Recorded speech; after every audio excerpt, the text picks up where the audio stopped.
Recorded in front of a live studio audience in Los Angeles, California. Dude, check this out, man. Look at this. Whoa, dude, check what I got. What? Man, we're wrestling guys, and at the wrestling guy store, You can be too. The Wrestling Guy Store, located at 6085 State Street, Huntington Park, California, just 5 miles west of the Commerce Casino. Recorded in front of a live studio audience in Los Angeles, California. Aren't you a little old for toys? I'm not old. I'm a wrestling guy, and at the wrestling guy store, you can be too. Are you buying this for your kid? No, I'm buying it for me, because I'm a wrestling guy. And at the wrestling guy store, you can be too. Aren't toys for kids? I'm not a kid. I'm a wrestling guy. And at the wrestling guy store, you can be too. We are all wrestling guys. And at the wrestling guy store, You can be too. The Wrestling Guy Store, located at 6085 State Street, Huntington Park, California, just 5 miles west of the Commerce Casino. And we are back, ladies and gentlemen, here on Circle the Debate Podcast, episode 62. So, yes, let me correct myself. I said Stardom. No, I mean Shimmer. So I got to confuse Mr. Matt Callis over here, and I apologize for that. So what MLW hired for their women's division, they hired the founder of Shimmer, one of the co-founders of Shimmer Wrestling. People are not familiar with that, go back or look for Shimmer Women's Wrestling. That's when the Ruby Riots came along. That's when what else can I say? I mean, even the Mickey James, I can even say, not even Oscar. There's so many other talented women that came from Satanic Garrett. So many that came from Shimmer's Pro Wrestling. Chelsea Green's another one. I can literally mention Allison Kay, The Beautiful People, so much. So they hired Dave Frazak, who is one of the founders of Shimmer that began. And now MLW is trying to rebuild their women's division. But what I'm I know I'm out of touch, and I apologize. Correct me if I'm wrong here, ladies and gentlemen. I know that MLW previously hired Zeta Zhang. That's one of the first ones. But it looks like, I don't know if she's out of the picture. I guess that was only a short term because they couldn't build that.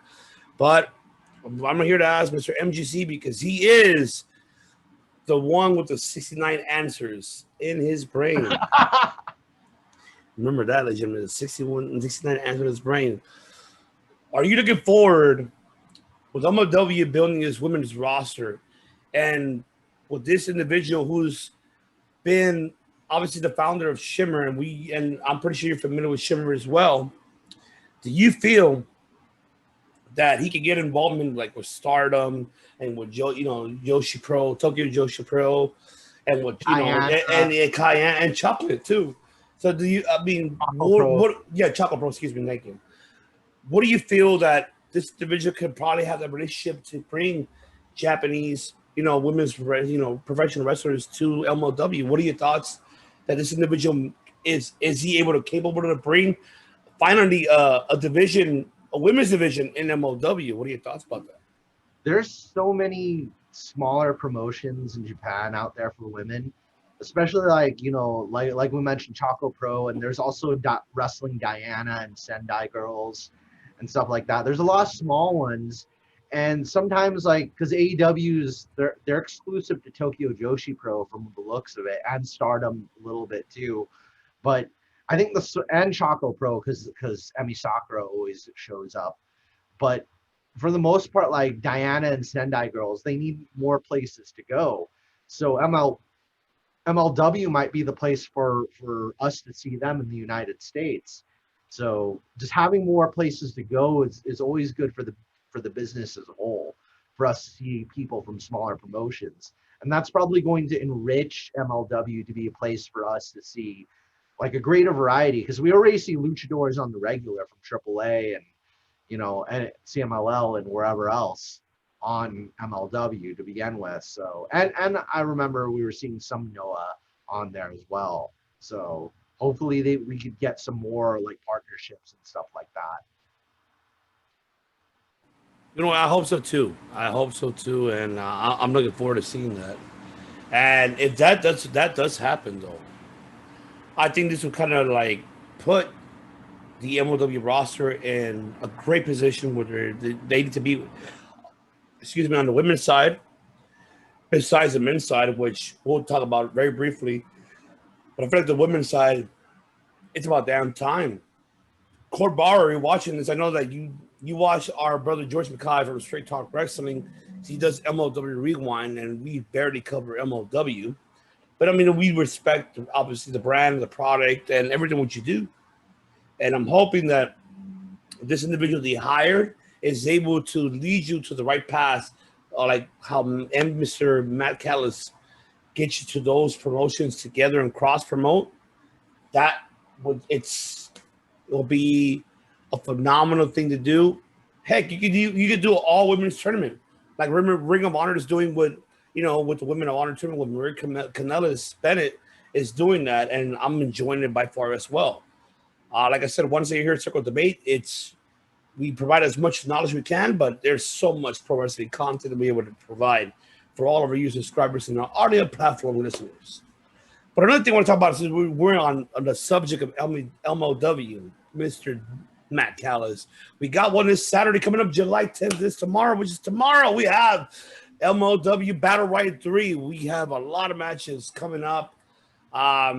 We actually, well, I don't know. We're going to have that 40-man battle royal they're going to have. We already see the draft picks they have, who they picked up, Matt Cross. You pretty much, we saw the reincarnation of the Lucha Underground, but Azteca Underground not being involved with MLW. Davey Richards finally coming back for being a long time hiatus. Him versus TJP. I mean, shit, I'm excited for this MLW coming up this Saturday. I don't know how you feel about it. It's like there's so much good shit coming out in July. It's summer. This is before even SummerSlam, bro. This is like, man, this is like the pre-summer of what we like. Man, finally we're seeing these other promotions giving us excitement, because especially with MLW doing different draft picks, 5 rounds. Hey, they picked up different individuals. I don't know what your thoughts about that. I mean, are you excited to see what MLW is now? New seasons coming now that they're on Vice TV coming up. So what are you excited for that? They picked a really good venue too. They're over at the 2300 Arena in Philadelphia, known as people know it as the ECW Arena. And of course, they've got a great lineup. Of course, El Hill del LA Park, La Parca, part of the La Parca heritage, always part of that.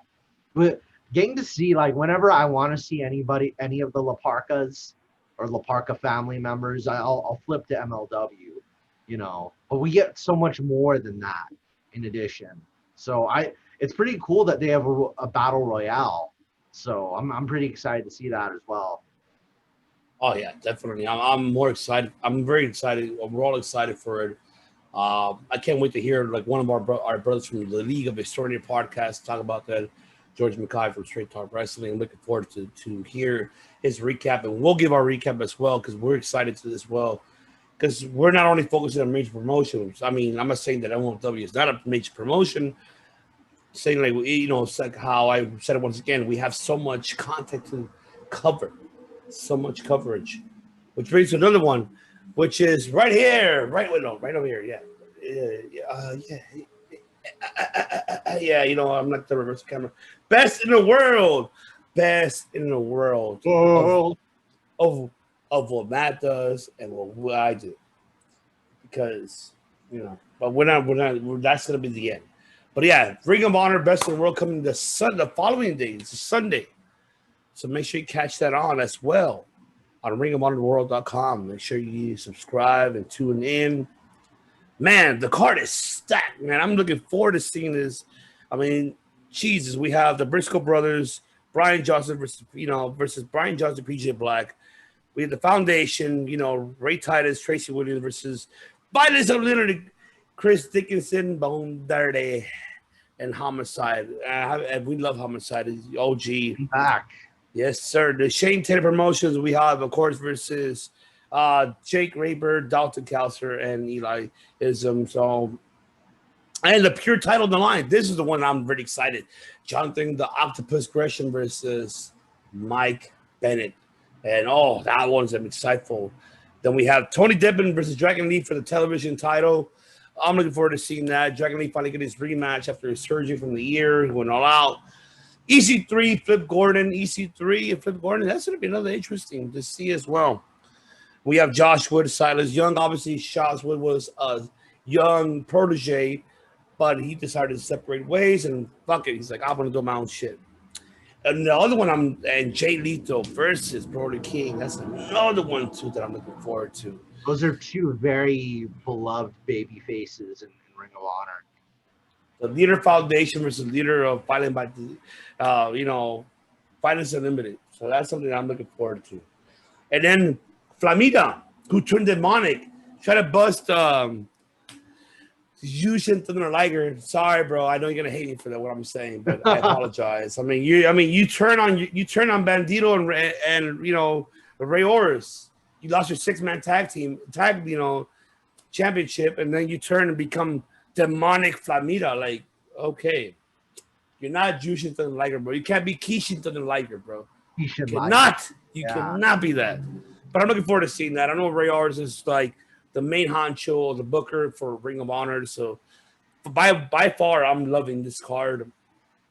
And of course, we have Danhausen and PCO versus the Bouncers. Of course, Brian Morales and Beer City, and the Beer City Bruiser. And the main event, of course, that Matt and I are looking forward to is El Bandito challenging for the Ring of Honor World Heavyweight Championship versus El No Pasa Nada. I got Pendejo del Rush. Roosh. My girl said that her cousin looks like Roosh, and his name is Elvis. But I gotta say this to Bandito, you deserve it. Yeah, he's definitely more than earned that title. I mean, like, who gets a cooler bandana mask than Bandito? Like, he'd be a great face for the promotion. I mean, Roosh is a good heel, but I'm kind of getting bored of him, in all honesty. And I think the time for Bandito just seems about right now. He's got to drop it to somebody. I don't know what's going on with me, but like, I want some titles to drop. I know. I'm with you on that. And remind you that this is the first time that Ring of Honor is going to have, just like MOW is going to be having a capacity crowd. They're going to have a crowd too as well. Based on what Ring of Honor is saying, they're going to have a lot of surprises coming up. So I'm looking forward to seeing this pay-per-view as well. So excited for pro wrestling itself, and Mr. MGC, Mr. Don Callis. I'm really happy to see all these, promotions coming up again, and not just WWE. I mean, WWE obviously they're going to be done by tonight. Today's the last day for them being on Thunderdome, and I cannot wait to see how the crowd's going to react for them for Monday Night Raw for 3 hours and for 2 hours of SmackDown. I'm waiting to see that. Ladies and gentlemen, I know that you guys are very popular right here. I am too. I'm born and raised WWE guy, but there's more than just one product. There's so much. I love them, but shit, change it up. I really got to mention this promotion because people don't see, like, especially on Twitter and Instagram, not enough people are bringing Dragon Gate up. So bring it up. Bring up Dragon Gate whenever you talk, because there was a listing of, I think the coolest thing I saw on Instagram recently is because they listed every single champion of every single promotion. Oh, yeah. and how long each of them were reigning. Yes. And it's kind of funny seeing Kenny on 3 of those. Oh, yeah. I saw that. They used 3 different pictures of Kenny Omega for his AAA and Impact and AEW. It's like seeing different pictures of the same exact guy. Oh my god! Champion. So I mean, hey, let our viewers, subscribers, and audio platform, that are listening, The recent win for I know that we already discussed about it, but I want you to give your thoughts about Marufuji, becoming the Noah Pro Wrestling champion, and also for the new Triple Crown champion as well. Give the people what they want, and we'll talk about New Japan last, but touch about these two bases, top pro wrestlers, and also we talked about it before in the archives, but please let them know about what's going on in those two promotions. So Jake Lee defeated Kento Miyahara and another gentleman whose name escapes me. Much apologies because his name escapes me at the moment. And they used the original Triple Crown titles that belt that became that belt. It's like it was 3 different belts, small ones, but it looked pretty cool on Jake Lee because Jake Lee has such kind of like a cool look to him, with his pants and everything. So Jake Lee is the current champion of All Japan Pro Wrestling. That used to be the number 2 promotion in Japan, founded by Giant Baba, and where Misawa made a name for himself. I think one of the last people to hold that title was the Great Muta. Yes. Kishimuro. Kishimuro. And there was a lot of people in it, like All Japan. Vader made his name there. A lot of different people. I think, a lot of different people wrestled for that promotion.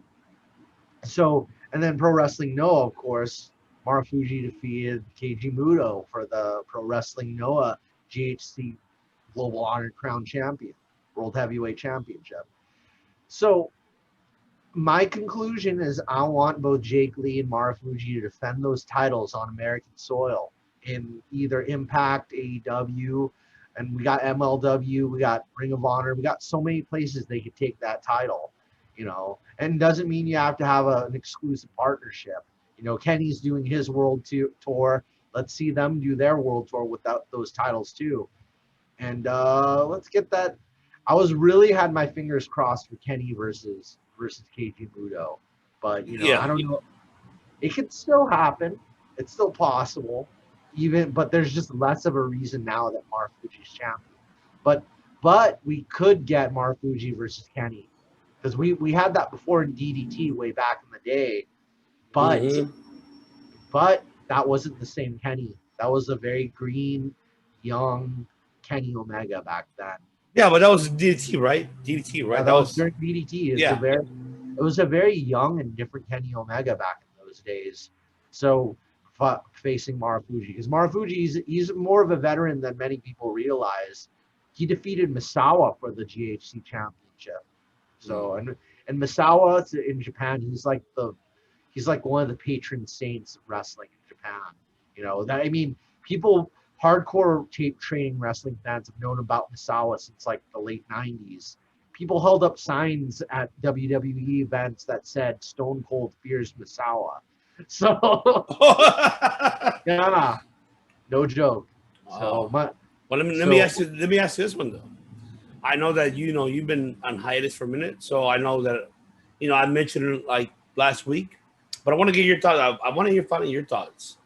Bea Priestley going to NXT UK. I want everybody. I want our subscribers and viewers and audio platform listeners, you that are very familiar with Bea Priestley, of her knowledge, especially from Stardom, her career, herself, and I want you to break it down for them. What is your expectations? Are you happy, first of all? And if yes or no, but what do you expect her for NXT UK? I think because it's NXT UK and that's where Will Ospreay's family is, and I guess she has family over there too. I know she's from New Zealand, but I'm thinking her ties are closer with the United Kingdom and their group of wrestlers. So I think it's just to both be there and, because, other than money, I think this is probably one of the first instances of an AEW wrestler going from AEW to WWE. There hasn't been, I don't know how many of those there's been, but I think this is the first time I've seen it the other way around so far.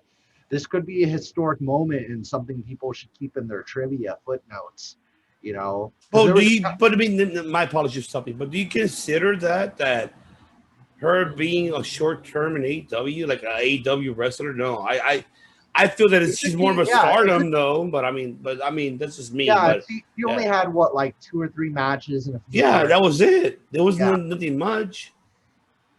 I think maybe it's because maybe she saw the landscape in AEW and didn't really see the chance for her to get to that top area, or maybe just like, oh, I think their storylines are already written like maybe 3 years out, and maybe they might have something better for me in NXT UK. So, and then who knows? That doesn't mean the doors are closed to her from AEW. I think it's easier to go from the indies to. It's easier to go from to AEW from WWE than the other way around. Mm-hmm. Okay. No, you're right about that. Yeah. If she was an AEW regular, she'd probably have a harder time getting into WWE. I don't know if it's happened like if a regular AEW person has defected to WWE yet, because I mean, what was it? There was already people coming from WCW going to WWE during the early 90s, as is, and then vice versa. There was already kind of back and forth, like, because WCW's been in existence and NWA was in existence well before. They're both long-running, legacy companies. AEW we really saw it rise out of the ground. So I think the first AEW regular going to WWE we should keep track of. Okay, yeah, that makes sense. That's going to be something very noteworthy. So I guess the details are there for B. Priestley that she wasn't a permanent AEW person going to WWE. So okay, but let me ask you now for this follow-up question: how do you feel her future in NXT UK will look like? I mean, we have Miko Satomura, who's now the NXT Women's UK champion. Now that she's gonna make her debut, I know she's not using Bea Priestley, but she's using Davenport. I forgot the first name. I don't know. What do you think that she's gonna bring to that table for the NXT UK Women's Division? What do you think? I gotta look up her name. The funny thing, it's like there is a B Davenport, but like, what was it? Priestley. Whatever. Let's see, what name? Blair Davenport. That's there you go. Blair Davenport. It's gonna be a while to remember. It's gonna take me a minute to remember that. I think she could come to the U.S. sooner or later. She could beat Mako for the title. I think just because her boyfriend has such a history with UK wrestling, and UK audiences know her well, she might become like a regular staple there. Who knows? She could even be like the Walter of the NXT Women's UK. I like that. She could have that in the future, and then she could go to AEW much later on. Because like I said, it's way easier to do that. I guess when you're in the indies or you're a free agent, if WWE gives you an offer, you can go there, and then she could go back to being Bea Priestley maybe like 7 years from now or something, or 4 years. Who knows how long the run could be. So very, very, very, very, very true. Gotta think in their shoes sometimes. Yeah. It gotta be the shoes. You gotta think about the shoes. It gotta be the shoes. Dior. The Forbidden Dior. The Forbidden Dior. Yeah. The Forbidden Dior. As we know now, with the last topic of the night here, ladies and gentlemen, there's a New Japan. Unfortunately, New Japan, there is, Summer Struggle coming up. Obviously, we do know that the card is not as the people are pleasant with, but they're upcoming storylines.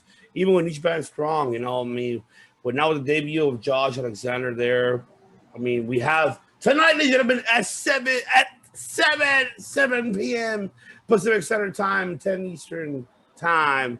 The main event, Rocket Romero versus Josh Alexander. And then, of course, you have Alex Coughlin, PJ Black, and then the DKC versus Barrett Brown. That is on New Japan Strong. Make sure you subscribe to NewJapan.com because they bring you the best of strong style professional wrestling.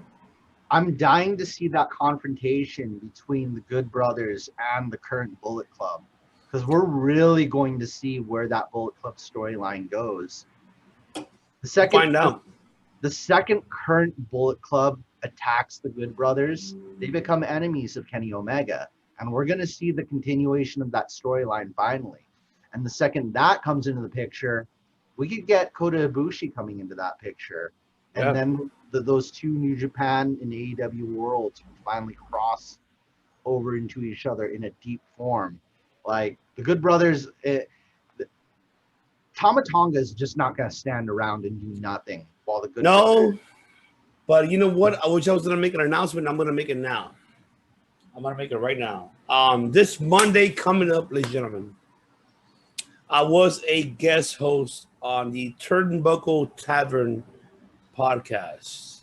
We did which is coming up this Monday, which is Turnbuckle Debate. Yes, they love us. So they did their own debate, Turnbuckle Debate. And we chose 3 topics. So stay tuned for Turnbuckle Debate. And yeah, they'll be part of our show too, because Matt and I, we're going to talk about that when it comes to once Mr. Matt Callis hears this one is Monday, we definitely got to book a debate of what Matt Callis put to say right now. So I know, hey, the man over here on the hour, every hour, he's saying everything right of what it. This is why he is my brother from another mother. What I say happens so many times. Many things I predicted because it's all part of the plan. Because it's all part of my glasses are somewhere. My glasses are somewhere, but glasses aren't needed when it comes to next level consciousness. That is right. That is right. But with New Japan though, I was gonna ask. I mean, as we know, obviously you and I had discussed it in part of our archives right now that the New Japan product itself is not the best as we speak because of the whole, pandemic situation was going on in Japan. But I mean, they're trying the best of what they can deliver. I mean, right now we have Summer Struggle. We have what's coming up this weekend, which we have the Godzilla vs. Kong presents Summer Struggle in Sapporo. So we have a 2-night event. Obviously, we know the first one is going to be Desperado defending the IWGP Heavyweight title versus Taiji Ishimori, and then night 2 is the other main event, which we're gonna have Tai Chi and Zambre Jr. defending the IWG Heavyweight Tag Team titles versus Tranquilo. Tetsuya Naito and Sanada, the Cold Skull. So I mean, I know you've been very overwhelmed with a lot of situations, but talk to me about this. What's going on with New Japan? I mean, very briefly, of what you could give your 2 cents on, especially with the whole pandemic that's going on over there. It's really hurting their roster really bad right as we speak, right? Well, how do you feel about this going on? I said this beforehand, why everybody should bring up Dragon Gate more often. Mm-hmm. The reason why Dragon Gate's directly related to New Japan is because their current champion was the face of Dragon Gate.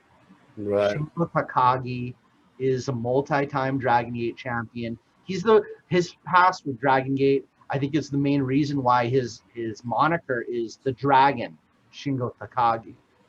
Makes sense. That's why you guys should, if you guys want to know who could be the next New Japan IWGP World Heavyweight Champion is, go turn to Dragon Gate right now and see who's in there. A lot of talented, amazing people. If you want to see a future AEW champion, Pac was another former Dragon Gate champion over there. So you just don't ignore that product. Ricochet, that's another former Dragon Gate champion. Look at that product. Dragon Gate produces great, godly, badass wrestlers for world championship material and create classic matches. The Ultimo Dragon knows how to train them. He's a great teacher and a living legend. So that's why that promotion can never be counted out. It's not an indie promotion to me. That's a world-class promotion. And New Japan, Shingo Takagi, despite what's going on, Shingo Takagi can't cure coronavirus. He can't cure COVID-19. I'll tell you what he can do though. He could do classic matches. He could whoop ass. He could be a badass, amazing wrestler on a whole other level, and he's pretty damn good at that. Hell yeah, son! You got preach it. He's worth watching matches for. So when they can have matches, Shingo's going to deliver. When they can't have matches, Shingo can recover. Yeah, by the looks of right now, Mr. McAllis looks like July 25th. It's a rematch. You know how they extended the Wrestle Grand Slam in Tokyo Dome. So we're gonna have another rematch. We're gonna have This is Kota Ibushi and Shingo Takagi for the IWGP World Heavyweight Title. And you know what? I wouldn't mind Kota getting that title. So maybe we could we could finally have that Kenny Kota match that's just on a whole other level. Golden Lovers to happen. Golden Lovers finale in a ring that's on fire on top of hanging from a helicopter, like one of those chin hooks. And it could be at the Indianapolis 500. Like the ring's gonna this is the my glass right here is the ring. So imagine between my two hands, it's the Indianapolis 500, and here's the helicopter just going while they're wrestling, just in the air. Everybody's like, "Oh my God, they could fall off into that audience." And the ring's hanging from the helicopter. Jeez, that's just on a whole other level. That's a match, literally on a whole other level. That's a match that's literally on a whole other level. I love it. Hell yeah. Oh my God. Yeah, we cannot wait. Well, there you have it, ladies and gentlemen. That's right. Episode 62 is done here tonight, ladies and gentlemen, or to this morning. For everybody who are watching, our audio platform listeners, thank you very much from India for listening to us, and UK, from England, and also from Germany. I know, but Mike is not here to speak to you guys in German. I can't do it. I can say speaking Deutsch. I can say ich spreche Deutsch. Mir geht es gut. Das gut. Ach gut. Das ist gut. Guten Tag. Herr Kaiser Matthew the First. There you go. Heilig Rome's Kaiser, Holy Roman Emperor. Yeah. There's some German for you. There you go. And then for Matt, you want to give also to our future subscribers, if any arigato. I don't know, I almost thought you were gonna be like our future subscribers that are going through puberty or whatever, or something like that. Yeah. Hey, you notice your body going through changes. We all go through changes. It's okay.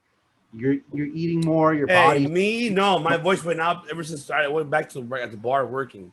So then my voice was yelling at people get the fuck out. It's 1:45. I need to close the bar. Going through puberty again. I know. I feel like I went to puberty again. Yeah.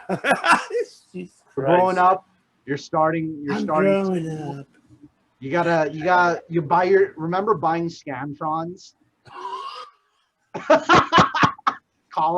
There's some college for you. Remember to buy a Scantron for your college test. You guys, here's the best thing about being an adult. You don't have to buy Scantrons. So there you have it. You heard it. Solve for X. If you watch Circle of Debate, you don't have to solve for X. Yes, there you go. Very knowledgeable here in Circle of Debate, man. Because like I said, this man over here will answer your 69 answers right here in his mind. Got 69. And we're almost there. We're 62. Wait till we hit 69. That's gonna be his episode. 69 episode 69 will be his episode right there. I think should we all be Don Callis for episode 69? Hell yeah, we are gonna be Don Callis. Yeah, I think we have to. We have to. That's a must. I think all of us are gonna be and then our backgrounds all have to be Don Callis too. Hell yeah. I'm down. Hey, you know what? It's a must. Hey, we didn't get fired from Impact. We didn't quit. We got fired. Real men get fired. Yeah, real men get fired. We don't quit. And then you're gonna have the hallelujah. I was laughing my ass off during that promo on Dynamite. My God, I was like, yes. My God.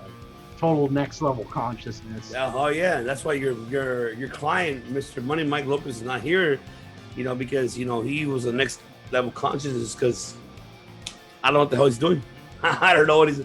We'll go fix.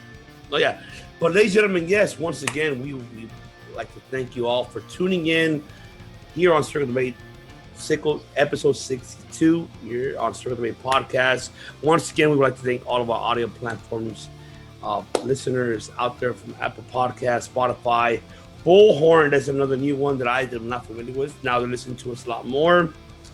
Podbean, Spreaker. Thank you so much for all the love and support. And also as well for our YouTube subscribers and viewers. Subscribe if you're watching this for the first time right at the end. Because this man over here will answer your questions any time of the day. And also you can follow, anytime. And you can follow us also on our social media platforms as well. Just very easy. Right below the description, the link tree. Click on that. We are on Twitter, we are on Instagram and Facebook. And obviously the calluses of all calluses, the steamboats of all steamboats. Which, by the way, Kofi Keith is like, I can't steal Kofi steamboat, so it's already been taken. That's like a coffee steamboat. Like, it's like, when I think Kofi Kingston, I think like, man, they really make great coffee in Kingston. It's like, I wonder how many different like coffee puns you can make. It's like Coffee Java. It's like, who am I wrestling? Coffee Java? Coffee Kingston. Oh, they got great coffee in Kingston. Well, who am I wrestling? Java Kingston? Java? Yeah, but you're gonna have Maxwell Coffee House? Like who am I wrestling again? Maxwell Coffee House? Oh yeah, but you're gonna have a Maxwell Kofi Wheatston. And they make weed coffee. It'll wake you up and freaking make your vision all. Hey, indica or sativa. Sativa's the best way to go.